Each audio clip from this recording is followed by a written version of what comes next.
नमस्कार, आप देख रहे हैं इंडिया न्यूज उत्तर प्रदेश उत्तराखंड और मैं हूं आपके साथ आयुष चित्रांश। चलिए इस बुलेटिन की शुरुआत करते हैं। 2012 में सत्ता से विदाई के बाद हर चुनाव में मायावती सरकार का मूर्ति प्रेम और उसको लेकर के सवाल खड़े होते रहे। अब उनके ऊपर लखनऊ और नोएडा में करोड़ों रुपए की लागत से मूर्तियों को लगवाने के आरोप हैं। मामला कोर्ट में विचाराधीन भी है। अब 2022 के चुनाव से पहले एक बार फिर से मायावती की मूर्तियों से प्रेम को लेकर के एक और नया मामला सामने आया है। दरअसल लखनऊ के लाल बहादुर शास्त्री मार्ग पर बसपा सरकार में बने प्रेरणा स्थल में मायावती की प्रतिमाएं लगाने का काम चल रहा है। बताया यह भी जा रहा है कि मायावती की 3 प्रतिमाएं प्रेरणा स्थल पर लगाई जा रही हैं, जो कि सफेद संगमरमर से बनी हैं, जिनको यहां पर स्थापित किया जा रहा है। तो कुल मिलाकर के बहुजन समाज प्रेरणा केंद्र पर ये मूर्तियां लगाई जा रही हैं, जो कि सफेद संगमरमर की बनी हुई हैं। बीएसपी प्रेरणा केंद्र में मायावती की ये 3 मूर्तियां जिनको लगाया जा रहा है। और एक बार फिर से जो मूर्ति प्रेम है वो बसपा का सामने आया है, क्योंकि संगमरमर से बनी मायावती की ये 3 मूर्तियां जिनको बहुजन समाज प्रेरणा केंद्र में लगाया जा रहा है। तो ये बड़ी और अहम जानकारी आप तक पहुंचा रहे हैं। ये तस्वीरें हम आपको दिखा रहे हैं। मायावती की मूर्तियां, 3 मूर्तियां आप देख सकते हैं, जो कि सफेद संगमरमर की बनी हुई हैं। बहुजन समाज प्रेरणा केंद्र में ये मूर्तियां लगाई जा रही हैं। और बहुजन समाज प्रेरणा केंद्र आपको बता दें कि मायावती के ही शासनकाल में बना था। यहाँ पर पहले से ही कई मूर्तियां मौजूद हैं और इन मूर्तियों को लेकर के जो मामला है वो कोर्ट तक चल रहा है। और एक बार फिर से अब चूंकि चुनाव नजदीक हैं और उससे पहले मायावती की 3 मूर्तियां बहुजन समाज प्रेरणा केंद्र पर फिर से लगाई जा रही हैं। तो ये बड़ी और अहम जानकारी और तस्वीरों के साथ आपको दिखा रहे हैं कि बसपा सुप्रीमो मायावती का जो मूर्ति प्रेम है वो उनका पीछा नहीं छोड़ रहा। एक बार फिर से 3 मूर्तियां मायावती की बहुजन समाज प्रेरणा केंद्र पर लगाई जा रही हैं, जो तस्वीरें भी हम आपको दिखा रहे हैं। और संगमरमर की बनी हुई ये 3 मूर्तियां मायावती की आप देख सकते हैं, जो कि यहाँ पर लगी हुई हैं बहुजन समाज प्रेरणा केंद्र में। हालांकि यहाँ पर पहले से ही कई मूर्तियां मौजूद हैं और इन्हीं मूर्तियों को लेकर के मायावती जब सत्ता में थी तब भी सवाल उठते रहे और सत्ता से जाने के बाद भी ये मामला कोर्ट तक पहुंचा और कोर्ट में ये मामला अभी भी चल रहा है। और एक बार फिर से मूर्ति प्रेम मायावती का जागा है, जो कि अब अपनी ही मूर्तियां यहाँ पर जो लगती हुई मायावती की तस्वीरों के साथ हम आपको दिखा रहे हैं, क्योंकि बीएसपी का ये प्रेरणा केंद्र है जहाँ पर मायावती की ये 3 मूर्तियां यहाँ पर लगाई जा रही हैं, जो कि सफेद संगमरमर से बनी हुई हैं। तो मूर्ति प्रेम मायावती का बहुजन समाज प्रेरणा केंद्र पर इन मूर्तियों को लगाया जा रहा है।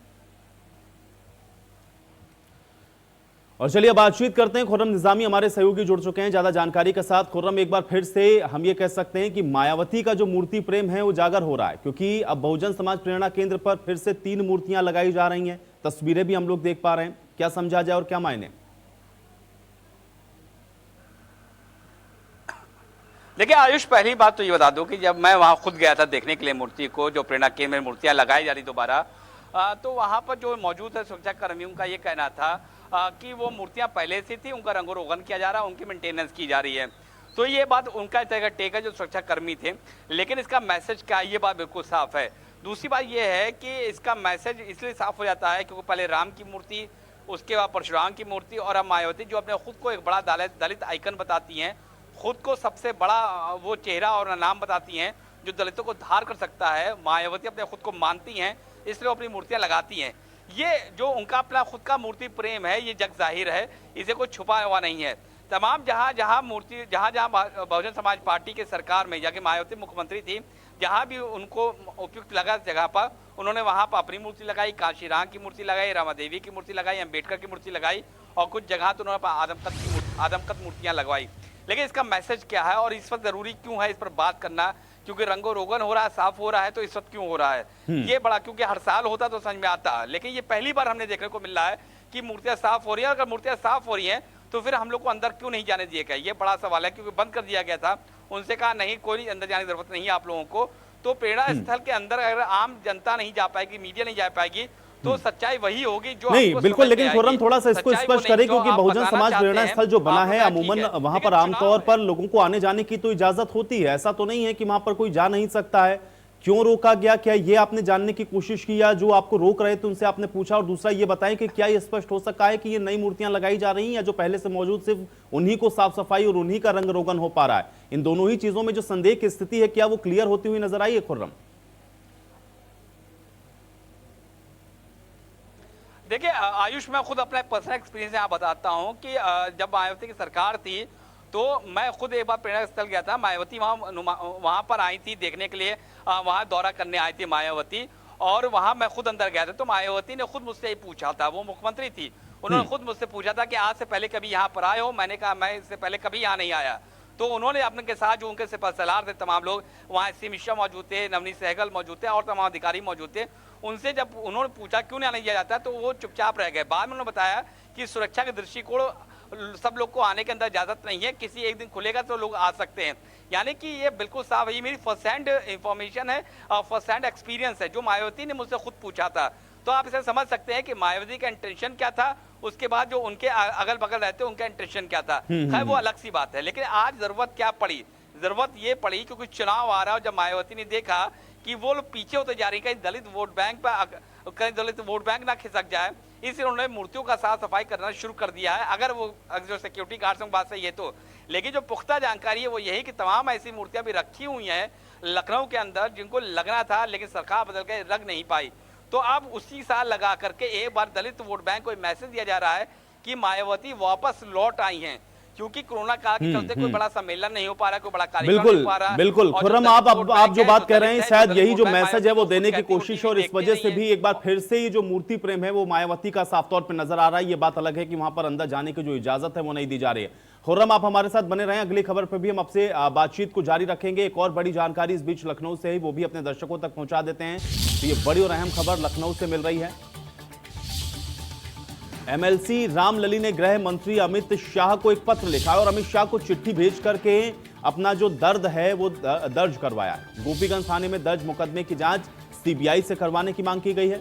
पुलिस पर झूठे केस में फंसाने का आरोप भी लगाया गया है और ये भी कह रही हैं कि साजिशन मेरे पति विजय मिश्रा को फंसाया जा रहा है। विधायक विजय मिश्रा की पत्नी है एमएलसी रामलली, जिनकी तरफ से अब गृह मंत्री को पत्र लिखा गया है। इस मामले की सीबीआई जांच की मांग की गई है और यह भी कहा गया है कि उनके पति को यानी कि विजय मिश्रा को फंसाया जा रहा है और इस पूरे प्रकरण की सीबीआई जांच हो, ये बात कही गई। अमित शाह को एक चिट्ठी भेजकर अपना जो दर्द है वो एमएलसी रामलली की तरफ से बयां किया गया है, जो कि विजय मिश्रा की पत्नी है और साजिशन मेरे पति को फंसाया जा रहा है। ये आपको हम पत्र भी दिखा रहे हैं, देखिए जो ये पत्र लिखा गया है एमएलसी रामलली की तरफ से गृह मंत्री को। तो एमएलसी रामलली ने गृह मंत्री अमित शाह को यह पत्र लिखा है और अमित शाह को चिट्ठी भेज करके अपना जो दर्द है वो बयां किया है और साथ ही साथ ये भी कहा है कि उनके पति विजय मिश्रा को जानबूझकर फंसाने की कोशिश हो रही। थाने में दर्ज मुकदमे की जांच सीबीआई से हो, क्योंकि साजिशन मेरे पति विजय मिश्रा को इस पर मामले में फंसाया जा रहा है। तो ये बड़ी और अहम जानकारी आप तक पहुंचा रहे हैं।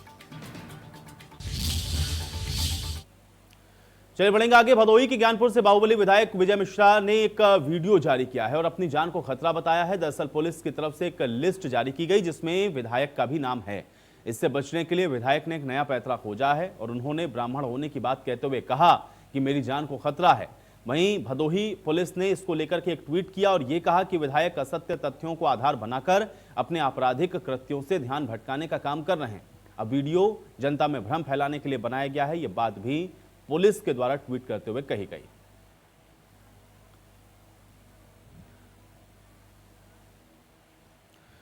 तो विधायक के आरोप आप देख रहे हैं, पुलिस की सफाई भी देख रहे हैं, साथ ही साथ आपने यह भी देखा कि इसको लेकर के एक जो पत्र है वो गृह मंत्री को दिया गया। अब इसी पर बातचीत करते हैं। खुर्रम हमारे सहयोगी लगातार हमारे साथ बने हुए हैं। खुर्रम, एक बार जरा ये पूरा प्रकरण क्या है इसको विस्तार पूर्वक बताएं और इसमें अब जो अपडेट मिल रही है जिसमें एक पत्र लिखा गया है गृह मंत्री को, इसको कैसे देखा जाए?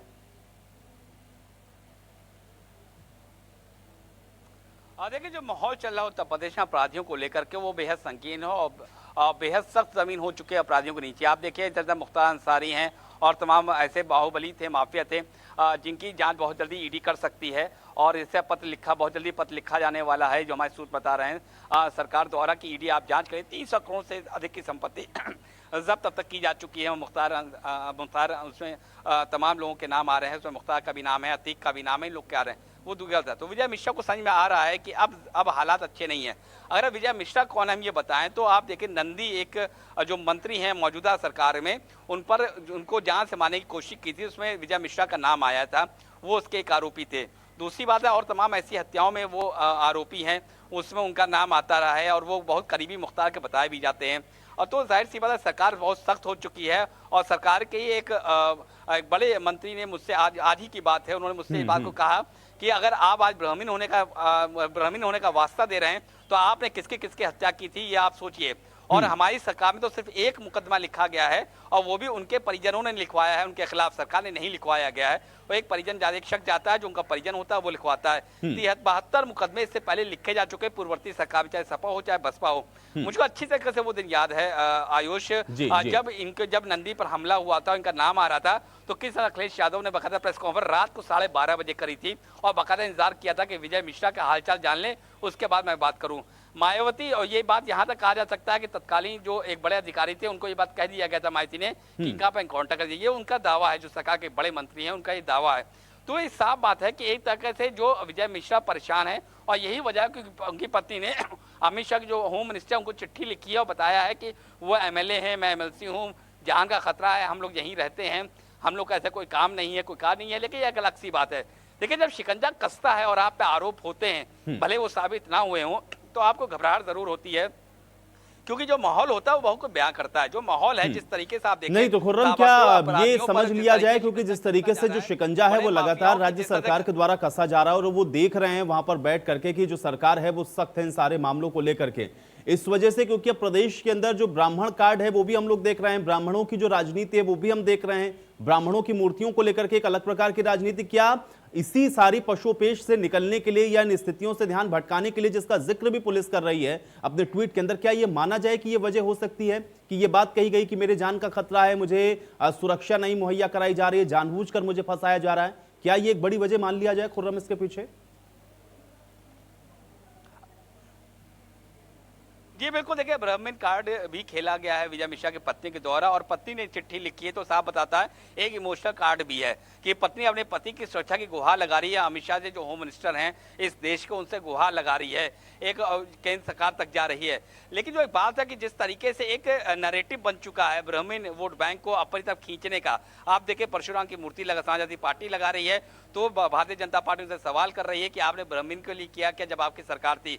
वो राजनीति है। लेकिन असल बात यह है कि जो माफिया, जो अपराधी होते हैं, वो राजनीति को अपनी तरफ किस तरह के खींच सके उसका हर एक कोशिश करते हैं। विजय मिश्रा को दूध के धुले नहीं है, लेकिन उनको जो खौफ सता रहा है तो वो बेसिर पैर भी नहीं है, उसकी एक जमीन है, क्योंकि जिस तरीके से लगातार एनकाउंटर्स हो रहे हैं उनको इस बात का लगातार डर है। क्योंकि इससे पहले इस तरीके का आवेग, मैं एक अरसे से विजय मिश्रा को देख रहा हूँ उत्तर प्रदेश में, और किस तरीके से वो विधायक बने ये सबको मालूम है, किस तरीके की राजनीति चमकी ये सबको मालूम है, अपराध जगत में उनका क्या इकबाल है ये भी सबको मालूम है, उनका तो कोई छुपे नहीं हुआ। तो जाहिर सी बात है, जब जमीन छोटी हो रही है तो और लोग को घबराहट जरूरी है। और जिस विजय मिश्रा जो इस तरीके के अब आलाप कर रहे हैं, जिस तरीके के सामने आके वीडियो जारी कर रहे हैं, जो चिट्ठी लिखी जा रही है, ये साफ बताता है कि कहीं ना कहीं तो आग लगी है जिसका धुआं अब दिल्ली तक पहुंच रहा है। तो अब देखने वाली बात आयुष होगी कि अमित शाह इस चिट्ठी को कितने, बिल्कुल खुर्रम, अब इसी पर सबकी निगाहें, क्योंकि अब उनकी पत्नी की तरफ से चूंकि खत लिख दिया गया और वो भी केंद्रीय गृह मंत्री को लिखा गया, तो देखना यह है कि अब केंद्र सरकार क्या इसमें इंटरवीन करती है या गृह मंत्रालय की तरफ से इसमें क्या इंटरवीन किया जाता है या उसका जवाब क्या आता है।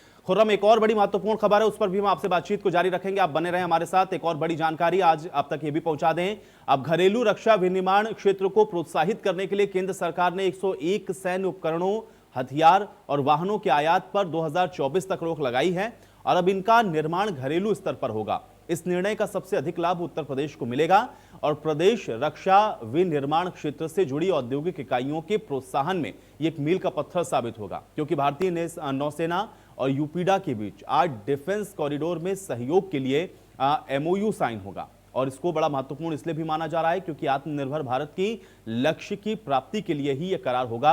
हालांकि योजना का ऑनलाइन उद्घाटन आज होना है, रक्षा मंत्री राजनाथ सिंह और सीएम खुद मौजूद रहेंगे।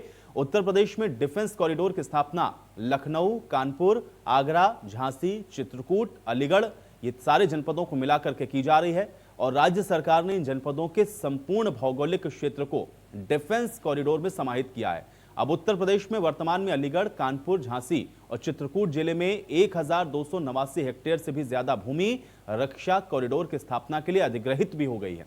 अलीगढ़ रक्षा कॉरिडोर में अधिग्रहित भूमि निवेशकों को आवंटित भी हो गई है। इसके अलावा भूमि अधिग्रहण करने के और भी प्रयास हो रहे हैं। अलीगढ़ और की जो पूरी जमीन है वो निवेशकों को आवंटित हो चुकी है। तो वहीं उत्तर प्रदेश सरकार बीते वर्ष से ही घरेलू रक्षा विनिर्माण क्षेत्र को प्रोत्साहित करने के लिए बड़े और कड़े कदम लगातार उठाती हुई नजर आ रही है और उसी कड़ी में आज नौसेना के साथ भी जो एमओयू है वो साइन होना है। तो खुर्रम हमारे सहयोगी लगातार हमारे साथ बने हुए हैं। खुर्रम, ये जो एमओयू साइन होना है जिसमें आज रक्षा मंत्री भी मौजूद रहेंगे, मुख्यमंत्री भी रहेंगे, उत्तर प्रदेश के लिहाज से, उस डिफेंस कॉरिडोर के लिहाज से, आत्मनिर्भर भारत बनने के लिहाज से इसको कितना महत्वपूर्ण मानते हैं और इससे क्या हासिल होगा उत्तर प्रदेश को खासतौर पर?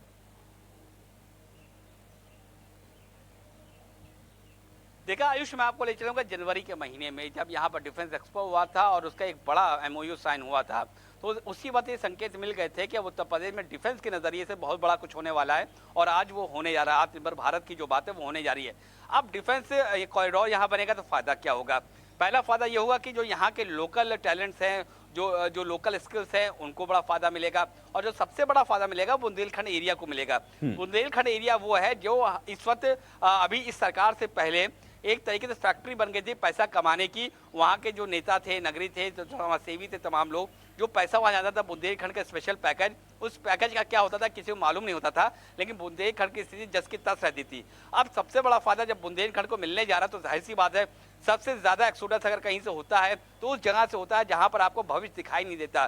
बुंदेलखंड एक ऐसा एरिया है उत्तर प्रदेश का जो अब हो जाएगा बहुत जल्दी कन्वर्ट, अगर ये डिफेंस कॉरिडोर वाली जो स्कीम है कामयाब हो जाती है तो। उस तरह से आप देखें तो आगरा है, कानपुर है, लखनऊ है, इनको भी सिलेक्ट किया गया है डिफेंस के कॉरिडोर बनाने के लिए। तो जाहिर सी बात है जब पूरे उत्तर प्रदेश में डिफेंस का काम हो रहा होगा, यानी कि हथियार बन रहे होंगे और तमाम चीजें हो रहेंगे, तो जाहिर सी बात है लेबर्स कहाँ से आएंगे, स्किल्स कहाँ से आएगी। जब कोई बड़ा फैक्ट्री लगता है, देखिए कहा जाता है किसी एरिया का विकास करना है, किसी ऐसे जगह का विकास करना है जहां पर विकास की जो सूरत हो बहुत कम हो, तो वहां एक बड़ा कारखाना लगा दीजिए, उसके इर्द गिर्द छोटे कारखाने लग जाएंगे जिससे कि कई लोग की रोजी रोटी चलने लगेगी। फिर उसके साथ साथ और तमाम काम होते हैं वो शुरू हो जाते हैं। तो जाहिर सी बात है अगर ये होता है तो उत्तर प्रदेश के लिए एक बहुत बड़ी सौगात होगी। और जो यहाँ के जो टैलेंट्स है, यहाँ का जो ब्रेन की बात होती है उस पर भी रोक लगेगी। तो जाहिर सी बात है बिल्कुल लौखुर्रम, हम लोग भी यही उम्मीद करते हैं कि कम से कम आज जो एमओयू साइन हो रहा है वो सिर्फ एमओयू तक ना रहे, वो धरातल पर भी उतरे, ताकि उत्तर प्रदेश के अंदर उसका जो लाभ है वहां प्रदेशवासियों को भी मिले और भारत के अंदर भी इसका लाभ हो और आत्मनिर्भर भारत की ओर जो एक कदम और आगे बढ़ाने की बात हो रही हो उसमें ये मील का पत्थर साबित हो। फिलहाल के लिए बहुत शुक्रिया खुर्रम हमारे साथ जुड़ने के लिए। चले बढ़ते हैं आगे। प्रदेश में मानसून और बारिश के बाद कई जिलों में सड़कों से लेकर के गलियों तक में पानी भरा है। अब 3 जिलों की तस्वीरें आपको हम दिखा देते हैं। ये पहली तस्वीर कानपुर की है जहां पे बारिश के बाद शहर की महापौर ट्रैक्टर पर हाल झाड़ने के लिए निकली हैं। बता दें कि प्रमिला पांडे ने बारिश के बाद शहर का जायजा लिया है। दूसरी तस्वीर हम आपको गाजियाबाद की दिखा रहे हैं जहां पर शहर की तमाम सड़कें पानी से इस वक्त लबालब है। अब सड़कों को देख करके ये कहीं से नजर नहीं आ रहा है ये सड़क है या पूरी तरीके से लबालब भरा हुआ तालाब है, क्योंकि ये नजारा कुछ इसी प्रकार का है। तीसरी तस्वीर बाराबंकी की है जहां नेपाल की तरफ से छोड़े गए 2 लाख क्यूसेक पानी ने कई गांवों को डुबा दिया है। तो 3 अलग अलग जिले कानपुर, गाजियाबाद, बाराबंकी और तीनों ही जगहों पर आप देखिए बाढ़ और बारिश से जो जनजीवन है वो बुरी तरह से प्रभावित और उसके बाद लोग हल्कानो परेशान किस तरीके से उसकी तस्वीरें हम आपको इस समय दिखा रहे हैं।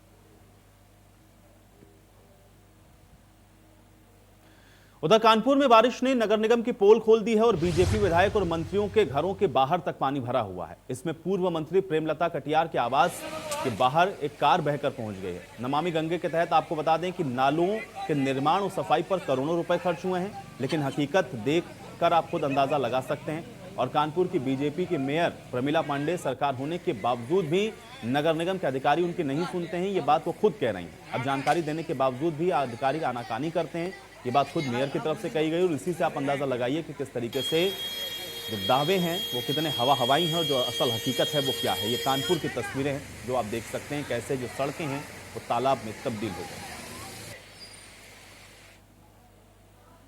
उधर गाजियाबाद में हुई बारिश की वजह से सीओ दफ्तर में जलभराव ने नगरपालिका के दावों की पोल खोल दी है। सिर्फ अधिकारी के दफ्तर नहीं बल्कि मुख्य सड़कें भी तालाब में तब्दील हैं। वहीं कानपुर में भी बारिश का कहर देखने को मिला है, जहां पे कल्याणपुर में बारिश से दुकानों में पानी भर गया है, दुकानों में रखा लाखों का माल बर्बाद हो गया है। इसके बाद गुस्साए व्यापारियों ने पनकी रोड को ही जाम कर दिया। नगर निगम के खिलाफ जमकर नारेबाजी हुई है।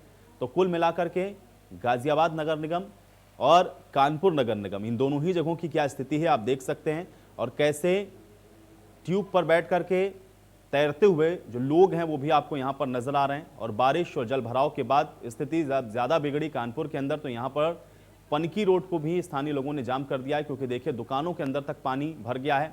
यहाँ पर रखा हुआ व्यापारियों का जो तमाम सामान है वो इससे खराब हो रहा है और ऐसे में उनको नुकसान की भी आशंका है।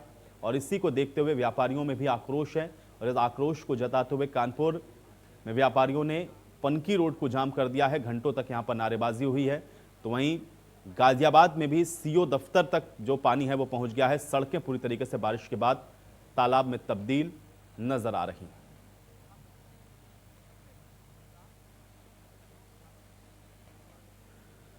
और इसी के साथ एक बड़ी जानकारी बुलंदशहर से मिल रही है। आपको बता दें इस वक्त की बड़ी और अहम खबर बुलंदशहर से है, जहां पर सिकंदराबाद तहसील में एक फर्जीवाड़े का मामला सामने आया है। बुलंदशहर के सिकंदराबाद तहसील से फर्जीवाड़े का मामला सामने आया है। तारीख पर एसडीएम के सामने दूसरा शख्स पेश हो गया है। अब एसडीएम कोर्ट में तारीख पर जो युवक आया पेशी पर वो फर्जी निकला। तारीख पर एसडीएम के सामने दूसरा शख्स पेश हो गया। ये अपने आप में बेहद हैरान कर देने वाला मामला है, क्योंकि एसडीएम कोर्ट में तारीख पर एक दूसरा युवक सामने आया है जो कि फर्जी है। जिस युवक की पेशी होनी थी वो नहीं पहुंचा, और ऐसे में बुलंदशहर के सिकंदराबाद तहसील में यह फर्जीवाड़े का मामला सामने आया है। तारीख पर एसडीएम के सामने दूसरा शख्स पेश हो गया, और बाद में पता चला कि जो शख्स जिसको पेश होना था दरअसल ये वो शख्स था ही नहीं, ये फर्जी था। तो एसडीएम की तारीख पर जो शख्स पेश हुआ वो दूसरा था, और एसडीएम कोर्ट में तारीख पर जो युवक पहुंचा वो फर्जी निकला। तो ये बड़ी और अहम जानकारी बुलंदशहर से आप तक पहुंचा रहे हैं। पुनीत हमारे सहयोगी जुड़ गए जानकारी के साथ। पुनीत, ये बताएं कि तारीख पर एसडीएम के सामने जो शख्स पेश हुआ वो दूसरा निकला, ये क्या कुछ पूरा मामला?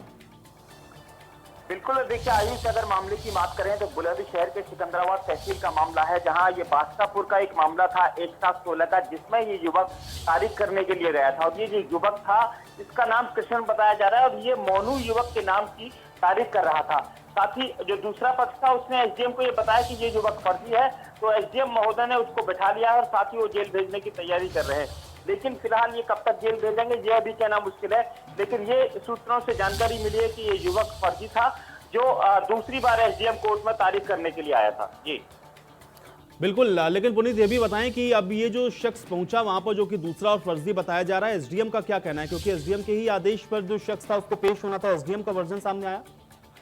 देखिए, अब एसडीएम साहब से हमने फोन पर बात करना चाहा तो उन्होंने फोन नहीं उठाया। लेकिन कहीं ना कहीं अगर प्रत्यक्षदर्शी की बात करें जो वह था, उस युवक से हमारी बात हुई है। उनका साफ ये कहना है कि एसडीएम साहब ने उस युवक को कोर्ट में बैठा लिया है, और थाने से संबंधित थाने से ये कागज मांगे जा रहे हैं कि क्या ये वही युवक है या दूसरा युवक है। लेकिन कहीं ना कहीं अगर युवक की बात करें तो दूसरा पक्ष उन्होंने साफ ये बताया कि ये वो युवक नहीं है जो जिसके नाम की ये तारीख कर रहा था। ये कृष्ण नाम का युवक बता रहा है, साथ ही जो युवक था जिसे मोनू नाम के युवक की तारीख कर रहा था। जी चलिए, शुक्रिया पुनीत फिलहाल इस बातचीत और जानकारी के लिए। तो हैरान कर देने वाला वाकया, एसडीएम ने तारीख पर जिस शख्स को बुलाया वो फर्जी निकला। बुलंदशहर के सिकंदराबाद तहसील में ये फर्जीवाड़े का मामला सामने आया है। हालांकि एसडीएम से बात करने की कोशिश की गई है, ये पता नहीं चल सका कि इस पूरे प्रकरण के बाद एसडीएम का इस पूरे मामले पर क्या कहना है। लेकिन हैरान करने वाला मामला है कि एसडीएम की कोर्ट में तारीख पर जो युवक पहुंचा वो दूसरा था, फर्जी था। ये अपने आप में हैरान कर देने वाला मामला बुलंदशहर के सिकंदराबाद तहसील से सामने आया। और चलिए इसी के साथ इस बुलेटिन में मेरे साथ फिलहाल इतना ही।